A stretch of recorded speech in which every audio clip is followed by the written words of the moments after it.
Welcome to Judy's kitchen. Judy's கிச்சன்ல இன்னைக்கு நம்ம பார்க்க போற ரெசிபி சூப்பரான ஒரு பீர்க்கங்காய் சட்னி எப்படி பண்றதுன்னு பார்க்க போறோம்.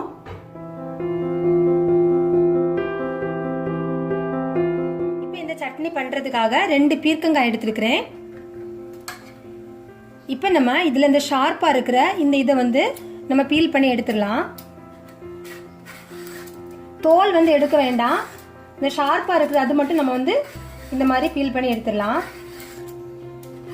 இந்த சட்னியோட டேஸ்டே வந்து அந்த தோல் தான், அதனால தோல் வந்து ரிமூவ் பண்ணிடாதீங்க.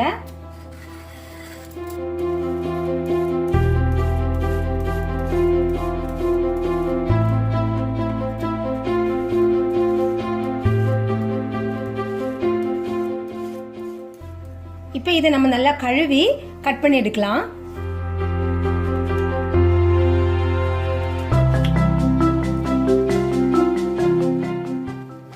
உள்ளாடி இந்த மாதிரி பஞ்சு மாதிரி இருக்கும், இதை மட்டும் ரிமூவ் பண்ணிடலாம்.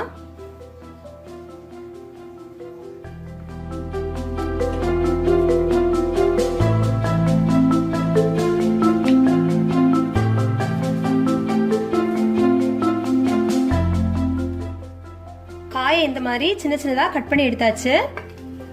இப்போ இந்த காய் வந்து நம்ம வதக்க போறோம். அதுக்கு முன்னாடி 2 வத்தல் மிளகாய், ஒரு சின்ன துண்டு புளி, கொஞ்சமா பெருங்காயத்தூள், 4 டேபிள் ஸ்பூன் அளவுக்கு உடைச்ச உளுந்து, இது எல்லாத்தையுமே நம்ம வந்து வறுக்க போறோம்.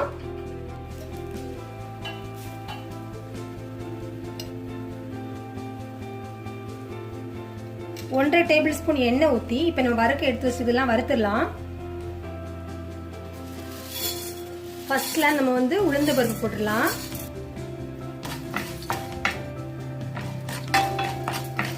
இந்த உளுந்த பருப்பு லேசா கலர் மாறி வர டைம்ல வத்தல் மிளகாய் சேர்க்கலாம். புளி, பெருங்காயத்தூள் எல்லாத்தையுமே சேர்த்து 1 நிமிஷம் இதை வதக்கிடலாம்.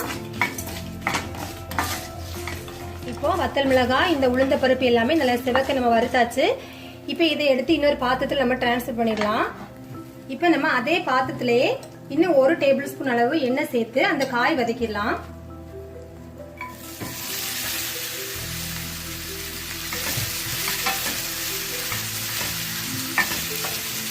இந்த சட்னிக்கு வந்து நம்ம தேங்காய் எதுவும் சேர்க்க போறது இல்ல. இந்த காய் வந்து அதனால வந்து நல்லா நம்ம வதக்கி எடுக்க போறோம்.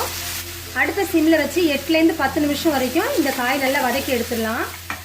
இந்த மாதிரி இதை நல்லா வதக்கி எடுத்ததுக்கு அப்புறமா இப்ப அடுப்பு அணைச்சு நம்ம இதை வந்து கொஞ்சம் ஆற வச்சிடலாம்.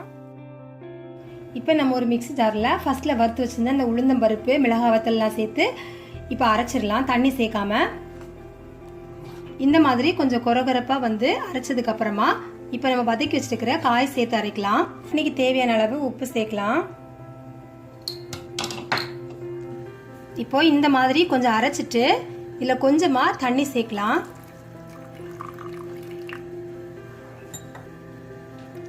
இந்த மாதிரியான ஒரு பதத்துல இப்ப நான் அரைச்சிருக்கிறேன். இது ரொம்ப தண்ணி அரைச்சோம்னா நல்லா இருக்காது, கொஞ்சம் கெட்டியா அந்த சட்னி இருந்தா தான் ரொம்ப நல்லா இருக்கும். இட்லி கூட சூப்பரான ஒரு காம்பினேஷன். இப்போ இதை நம்ம தாளிச்சிடலாம். 1 ஸ்பூன் நல்லெண்ணெய், கடுகு,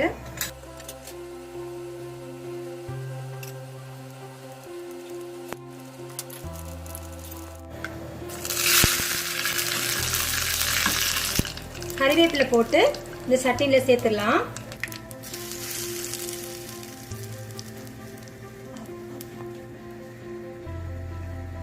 இப்போ நம்மளோட சூப்பரான பீர்க்கங்காய் சட்னி வந்து ரெடி ஆயாச்சு.